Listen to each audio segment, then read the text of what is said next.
is another beautiful week and, of course, a blessed Monday morning. Good morning, everyone, and welcome to Carnival Breakfast Show coming to you from Carnival Radio. This is Newspaper Review. I am Joseph Oyikola. Good morning and welcome once again.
Daily newspapers.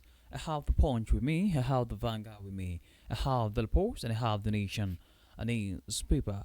But before we begin the news this morning, I would love to encourage you on something important. This a beautiful morning. Of course, it is you to inculcate one habit, and the habit is to let go of your pride. Pride is a destroyer of the future. So if you have so much pride in you, it will hinder you from more success. Perhaps you have achieved the milestone and you want to move forward. Please let go of the pride. Do not allow pride to overpower you. Do not allow pride to overcome you. Do not allow pride to have a negative impact on you. Please do all this morning to let go of the pride, and you see the result of course you see the result yourself, and you achieve a lot. So if you're intentional about your future, if you're intentional about achieving a lot, please do well to let go of your pride. And that is my two saying for you on this beautiful a new week. Let's use new week can't go into this new week with a plain mindset and with humbleness. Humble yourself. Even if you have a lot, you have everything, still humble yourself, because there's still a lot for you. All right, you have achieved a lot already, right? But there's still a lot coming your way. So I want you to just inculcate this habit of letting go of pride. All right, so let's dive into the news this morning. Before we read these details, we'll first read the headlines.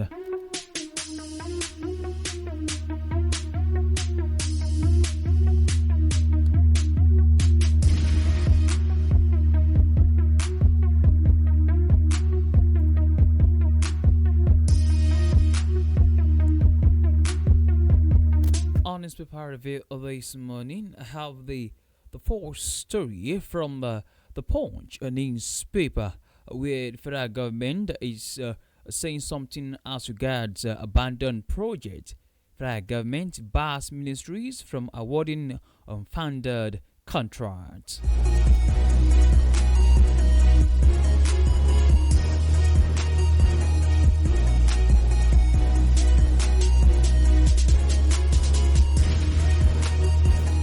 Taraba government signs executive orders to curb drug abuse, political to agree, legal resource exploitation.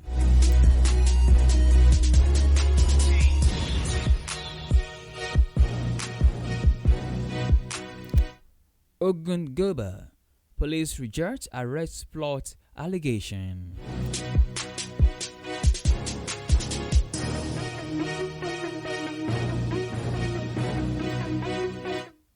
In Niger State, Communal violence tears Rafi local government apart, turns neighbors to enemies.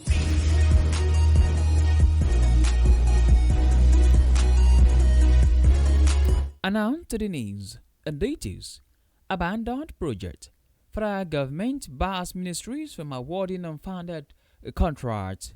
The federal government has barred ministries, departments, and agencies from awarding contracts or entering into any financial commitment without first securing the required budgetary approval, cash backing, in a move aimed at tightening fiscal discipline and enforcing compliance with procurement laws.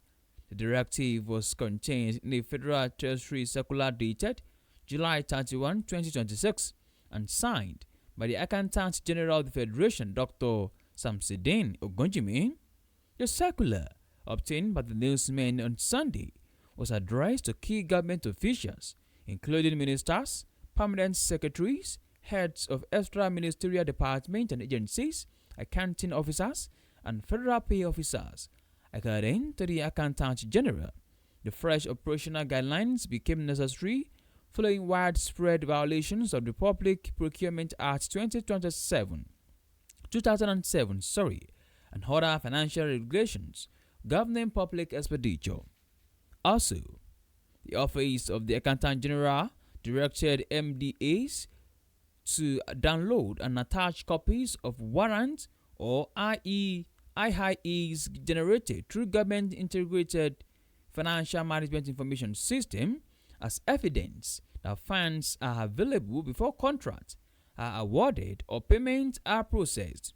The circular further warned that financial commitments, including purchase invoices and employee payables, must not exceed the value of available warrant. The news was sourced from the Punch newspaper. For more details, please visit the Punch newspaper. Abandoned project. Federal government bars ministries from awarding unfunded contracts.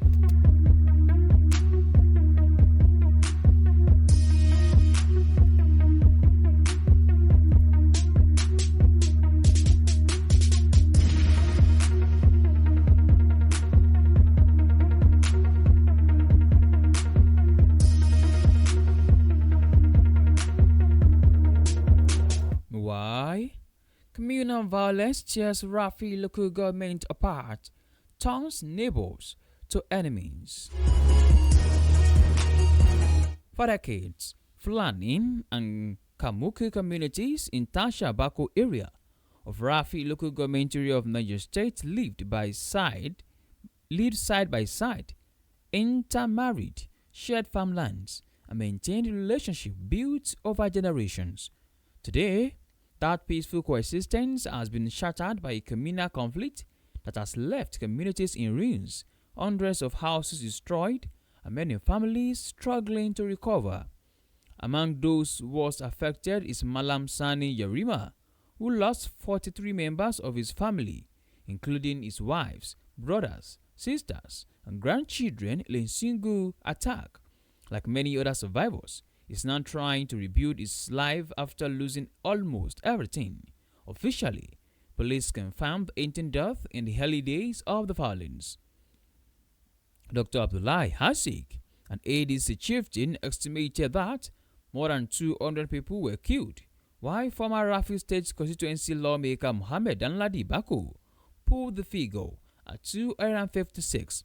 The Rafi Local Government Council is currently conducting an inventory of those killed and properties destroyed to determine the actual number of casualties and the scale of destruction.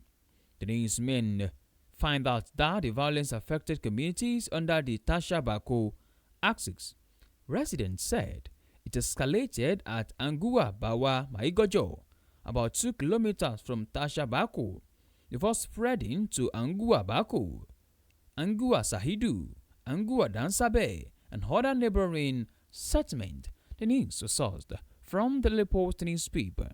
In Niger, communal violence tears Rafi local government apart, turns neighbors to enemies.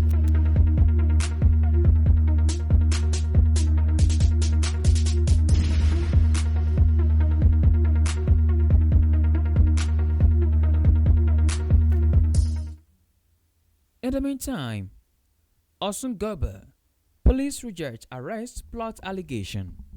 Osun State Police Command has dismissed allegations by the Imole Campaign Council that it's compiled a list of political figures for arrest ahead of the 2026 August 15 governorship election.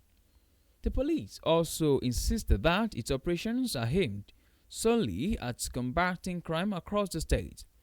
The allegations were made on Sunday by the Malay Campaign Council, TICC, which is coordinating the re-election campaign of Governor Dimola Adeleke.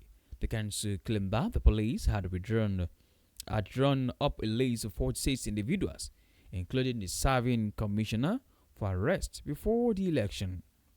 Addressing the newsman in Oshogbo, the Deputy Director General of the Campaign Council, Kalapo Halimi, alleged that most of those listed were from Ikiri, the headquarters of Iriwole local government area. He claimed that the Commissioner for Energy, Ademola Diemo, was among those allegedly marked for arrest. Halimin also alleged that an Accord chieftain in Ikiri, Taufik Akinyemi, who was reportedly shot by hoodlums, was arrested and detained after reporting the incident to the police.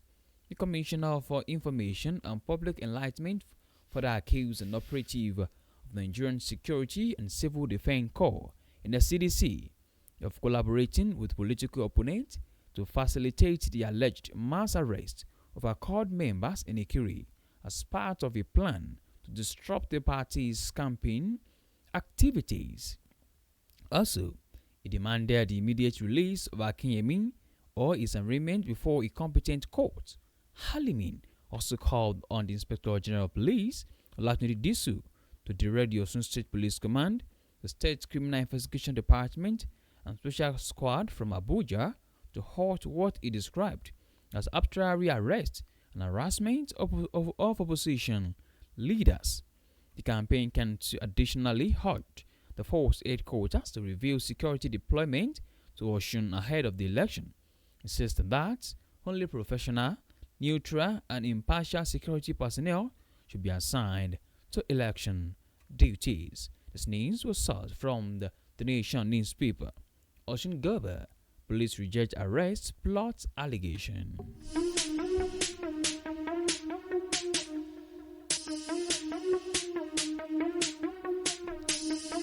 On to the last news on newspaper revealed this morning. Taraba government signs executive orders to curb drug abuse, political thuggery, legal resource exploitation.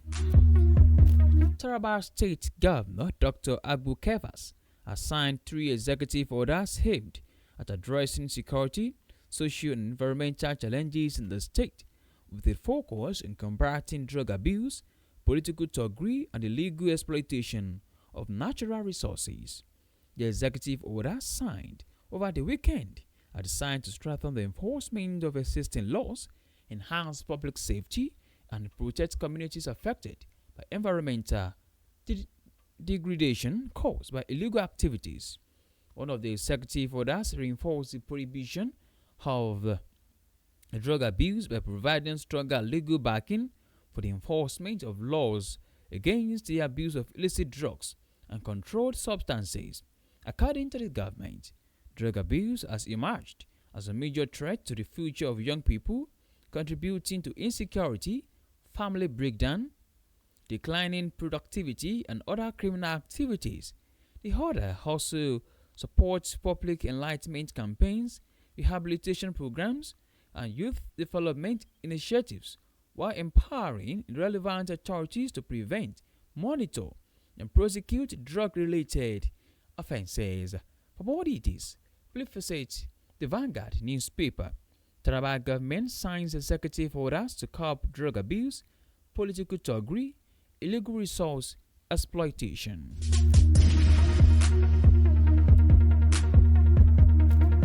To bring this review to a close this morning, here is a recap of headlines.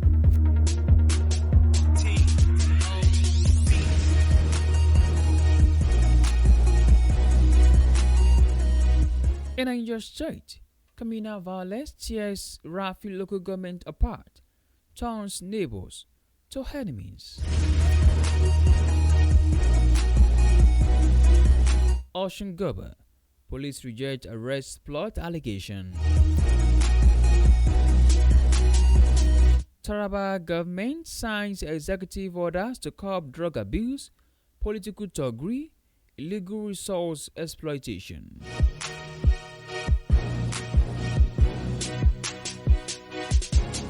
Abandoned project.